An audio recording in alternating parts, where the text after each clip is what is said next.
자, 이번 시간에는 정상 체세포와 암세포의 특징하고요. 그 다음에 차이점들을 비교 설명하는 내용을 좀 하겠습니다. 일단 정상 체세포와 암세포를 비교하게 되면 일단 정상 체세포의 비정상화돼서 만들어진 세포가 우리가 암세포의 종류로 보는 겁니다. 그래서 암세포도 뭐의 종류라는 걸 익혀두고 있으셔야 되냐면 체세포의 종류라는 걸 익혀두셔야 되고요. 이건 정상이면 이거는 비정상 체세포가 되겠죠. 그럼 도대체 어떤 기능에 대해서 정상이고 비정상적이냐라고 해석을 하면 정상 체세포 같은 경우는 상황에 따라 세포 분열 여부를 통제할 수 있는 세포를 우리가 정상 체세포로 보고요. 그러면 이제 암세포라는 체세포는 상황에 관계없이요. 상황에 관계없이 세포 분열 자체를 통제할 수 없는 체세포를 우리가 암세포의 종류로 보게 됩니다. 그래서 암세포가 상황에 따라서 통제할 수 없다는 뜻을 좀 더 구체시켜 주게 되면 얘들은 끝없이 분열한다는 얘기죠. 무한분열이 가장 대표적인 특징입니다. 예를 들면 우리 정상 체세포 같은 경우는 상황에 따라서 세포 분열을 더 해야 될지 여기서 멈춰야 될지를 이제 판단할 수 있다는 얘기인데 얘들은 그와 관계없이 그냥 무조건 분열만 시켜버린다는 얘기죠. 그렇죠? 예를 들어 설명을 하면 지난번 체세포 분열의 목적 중에요. 재생을 목적으로 하는 것도 일종의 체세포 분열이라고 그랬죠. 지난번 강의 때도 설명드렸지만 예를 들어 내 몸을 구성하는 피부 세포에 딱 가정을 하겠습니다. 자, 피부 세포 일부가 떨어져 나갔다고 가정을 하면 이 비워진 세포 집단을 다시 채워야 되잖아요. 채우는 방법이 아래쪽에 있는 세포들이 무슨 분열을 통해서 체세포 분열을 통해서 여기 있는 빈 공간을 채우게 되고요. 그 다음에 완벽하게 빈 공간이 채워지게 되면 더 이상 세포 분열하면 안 되는 거죠. 이게 이제 정상 체세포인데 암세포는 그렇지가 않다는 얘기입니다. 그러면 암세포는 세포 분열을 하는데 그럼 계속 분열만 하냐? 그러면 뭐 죽을 때까지 분열하냐? 뭐 그렇습니다. 단 조건이 있죠. 암세포가 무한 분열할 수 있는 조건입니다. 세포가 분열하려면 새로운 세포를 만들 수 있는 물질을 계속 공급받아야 되겠죠. 그 물질을 우리가 영양소라고 보는 거고요. 그래서 세포 분열에 필요한 무슨 소? 영양소 공급이 중단되지 않는 한 충분히 공급되는 한 충분히 공급할 때에 대해서만 계속 분열할 수 있다는 얘기죠. 그럼 암세포도 마찬가지로 세포한테 영양소의 공급을 중단시켜버리면 얘도 더 이상 분열할 수는 없는 상황이 된다는 얘기입니다. 됐죠?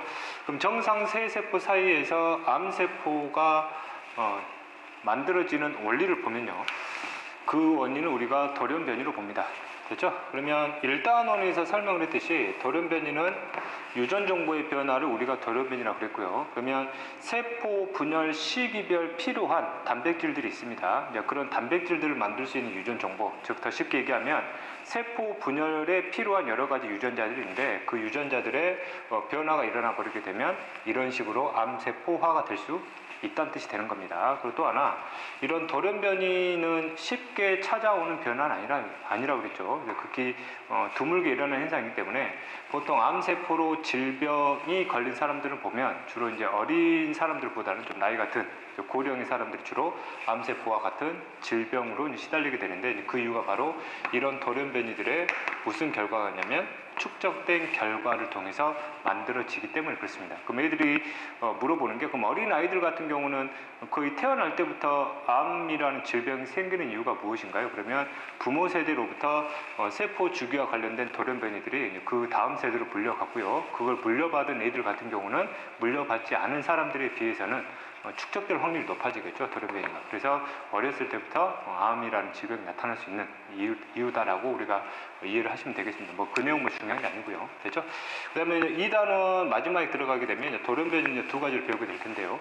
유전자 하나하나가 변하는 돌연변이를 우리가 유전자 돌연변이를 합니다. 그 다음에 염색체 숫자라든지 염색체 구조 자체에 문제가 생기는 것들을 염색체 돌연변이라고 그러는데 암세포의 돌연변이는 그 두 종류가 다 영향을 줄 수 있습니다. 유전자 돌연변이와 염색체 돌연변이가 둘 다 영향을 줄 수 있다라고 이제 해석하면 되는 거고 더 간단하게는 암세포가 되는 과정은 이러한 여러 가지 돌연변이를 축적된 결과다라고 우리가 보시면 되겠습니다. 정리를 하면요. 정상 체세포가 암세포가 되는 건데 원인은 돌연변이다. 이때 수준이 유전자 돌연변이일 수도 있고요. 그 다음 염색체 돌연변이일 수도 있다. 이해되셨죠? 자, 그 다음에 그러면 이러한 암세포가 됐을 때 어떤 문제로 인해서 우리의 이제 생명에 위협 요소가 될 수 있는지 그 원리를 좀 간단하게 설명을 해보도록 하겠습니다. 자, 현재 내 몸을 구성하고 있는 지금 하얀색으로 표현한 게 이제 정상체세포다라고 보시면 되고요. 그 다음에 이 정상체세포들이 생명 활동하려면 기본적으로 물질 대사가 핵심적으로 일어나야 되고, 모든 물질 대사 핵심은 세포 호흡을 기본으로 하게 됩니다.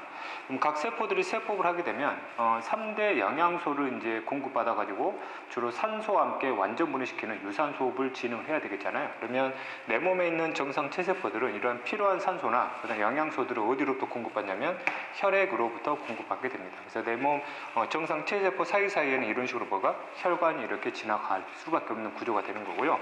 그 다음에 혈구 중에서 적혈구가 바로 주로 기체 중에서 뭐를 산소를 운반하게 되고요. 그 다음 혈장에는 여러분들이 매일 먹고 있는 영양소들이 바로 이런 혈장 속에 있게 되는 거죠. 그러면 이때 혈액 속에 있는 영양소나 그 다음에 산소를 공급받게 되면 이 정상세포들이 무슨 호흡을 통해서, 그렇죠, 세포호흡을 통해서 에너지를 뽑아 쓰게 되고요. 이때 ATP를 만들어 가지고 ATP의 분해 결과 발생된 에너지를 가지고 필요한 세포 내 물질을 만들어낸다든지 이걸 바탕으로 해서 역시 세포 분열이 가능하다라고 보시면 되겠습니다. 이런 기본적인 물질사가 일어나야 되고요.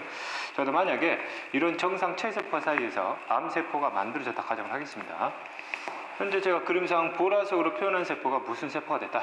암세포가 됐다라고 가정을 하겠습니다. 그럼 이 암세포도 마찬가지로 세포 분열을 하려면 세포 호흡을 기본으로 해야 되기 때문에 혈액으로부터 필요한 영양소라든지 그 다음에 산소를 끌어오겠죠.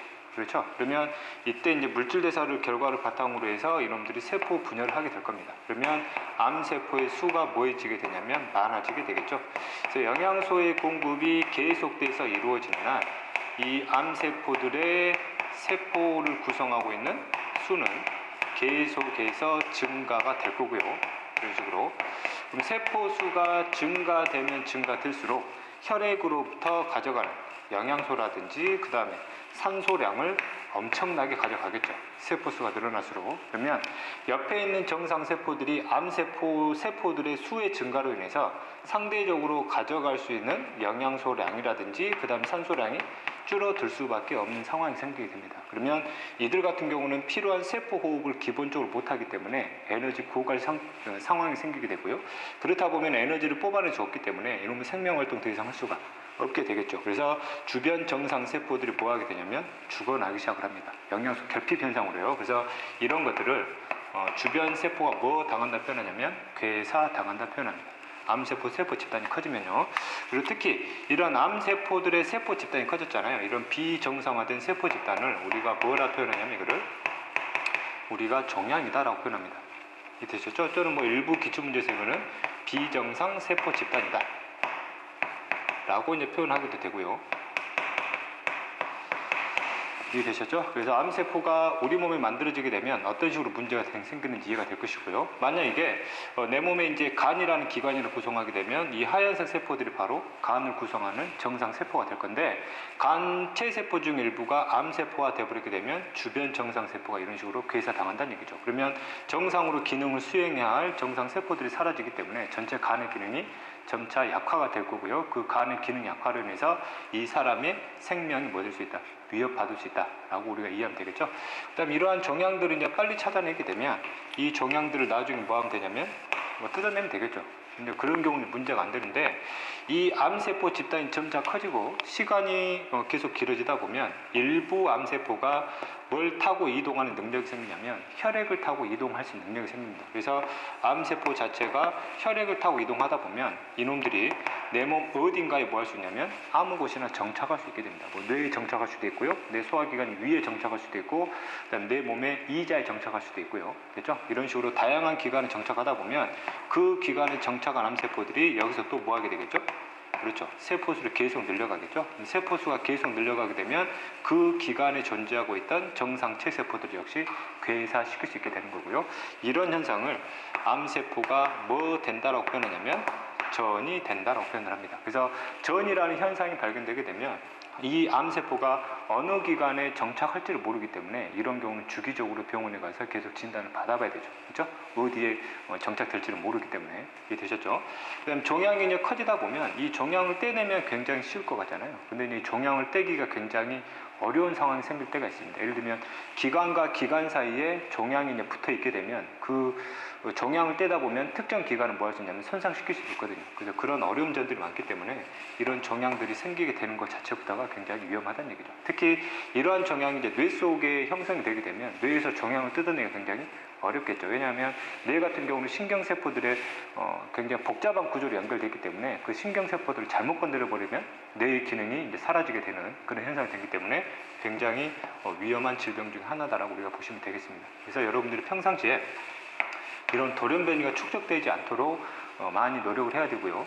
이런 돌연변이가 일어나는 원인은 자연 상태에서도 충분히 일어날 수 있지만 자연 상태에서는 극히 드문 일이고요. 우리 환경 요인에 의해서 이런 돌연변이들이 많이 생길 수 있습니다. 이게 되셨죠? 나중에 이 단원 돌연변이 파트에서 그때 다시 한번 설명을 하도록 하겠습니다. 이게 되셨죠? 이게 이제 정상 체세포와 암세포의 가장 큰 특징이 되는 거고요. 자, 그 다음 보겠습니다. 그다음 암세포 같은 경우는 끊임없이 분열을 해야 되잖아요. 분열을 한다는 얘기는 세포가 절대 중간에 분화가 되면 안 된다는 얘기고, 그래서 이 암세포는 분화 자체도 이루어지지 않기 때문에 내 몸에서 특정 기능도 수행하지 않는다는 얘기예요. 그냥 단순히 뭐만 하게 됩니까? 내 혈액 속에 있는 영양소나 산소만 계속 가져가서 축내기만 하는 이제 그런 내용이 된다는 얘기입니다. 사회에서 암적인 존재라는 얘기가 바로 그런 내용이죠. 아무 일도 안 하면서 주변 사람들한테 필요한 여러 가지 물질들을 이기적으로 이제 빼앗으려는 그런 사람들을 우리가 암적인 존재로 비유하는 원인이 되기도 하고 있습니다. 되셨죠? 이제 내용들 한번 보겠습니다. 정리하겠습니다. 자, 정상 체세포는 다시 한번 상황에 따라 세포 주기를 적절하게 통제할 수 있고요. 자, 그 다음 암세포는 무한 분열이죠. 단 언제까지? 세포 분열에 필요한 영양소 공급되기 전까지는 계속해서 분열한다는 얘기입니다. 그 다음에 정상 체세포는 분열을 하고 나서 뭘 합니까? 분할을 하게 되죠. 분할을 통해서 조직을 만들고 조직을 통해서 기관들을 만들어 주기 때문에 내 몸에서 특정 기능을 수행할 수 있습니다. 그런데 암세포들은 계속 분열만 해야 되기 때문에 분화가 이루어지지 않아서 내 몸에서 특정 기능도 수행하지 않는 그런 이유다 보면 되시고요.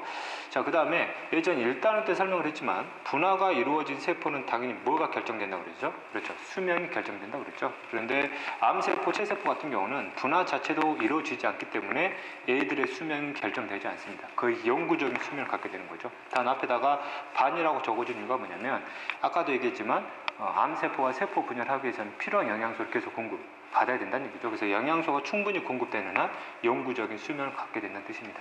이해되셨죠? 자, 그 다음에 이제 정상 체세포하고 암세포를 비교하는 실험 내용을 그림을 통해서 한번 확인해 보도록 하겠습니다. 자, 현재 이런 접시를 준비하게 되고요. 이쪽에다가는 정상 체세포를 집어넣고 이쪽에다가는 암세포를 집어넣습니다. 그렇죠? 그 다음 이것들은 이제 세포 분열을 유도하게 되는데요. 세포 분열을 유도하게 되면 이놈들은 여기 한 층이 전부 다 깔려져 한 층을 전부 다 채울 때까지 분열하게 되면 이놈들 더 이상 분열하지 않게 됩니다. 그런데 암세포 같은 경우는 그와 상관없이 계속 뭘 하게 된다는 얘기죠. 분열만 계속 한다는 얘기죠. 그래서 이런 식으로 생긴 세포 집단 우리가 종양이다라고 표현을 했고요. 됐죠? 그 다음 여기서 이제 개념 하나 들어가겠습니다. 그럼 현재 세포와 세포가 여기서 지금 떨어져 있잖아요. 세포와 세포가 지금 접촉되어 있지 않는 상태입니다. 근데 이런 식으로 한 층을 채우다 보면 세포하고 세포가 서로 뭐 하게 됩니까? 세포막들이 접촉하게 되는 거죠. 그래서 세포가 서로 접촉하게 되면 서로가 서로에게 신호를 알려주는 거거든요. 더 이상 분열하면 안 되겠구나. 그래서 이런 것들을 무슨 저해다라고 표현하냐면 접촉 저해다라고 표현을 합니다. 그래서 정상 체세포들은 접촉 저해 현상이 적용이 되기 때문에 이놈들이 서로 간에 접촉을 하게 되면 더 이상 세포 분열을 하지 않고 그 상태로 정지시키는 이런 현상이 된다는 얘기죠. 그래서 접촉 저해란 뜻이 말 자체가 그냥 부정적인 의미로 받아들이다 보니까 이 접촉 저해는 암세포의 특징이네 라고 애들이 오해하는 경우가 있습니다. 그래서 접촉 저해는 대표적인 정상 체세포의 특징이고요. 이런 성질 때문에 이런 식으로 세포가 상황에 따라서 분열해야 될 때와 분열하지 말아야 될 때를 적당하게 판단해서 조절할 수 있다. 이렇게 해석하면 되겠죠. 네, 여기까지 해서 정상 체세포하고 암세포의 특징과 차이점들을 마무리하도록 하겠습니다. 어려운 내용은 없죠? 다음 시간에는 감수 분열 내용 들어가겠습니다. 수고하셨습니다.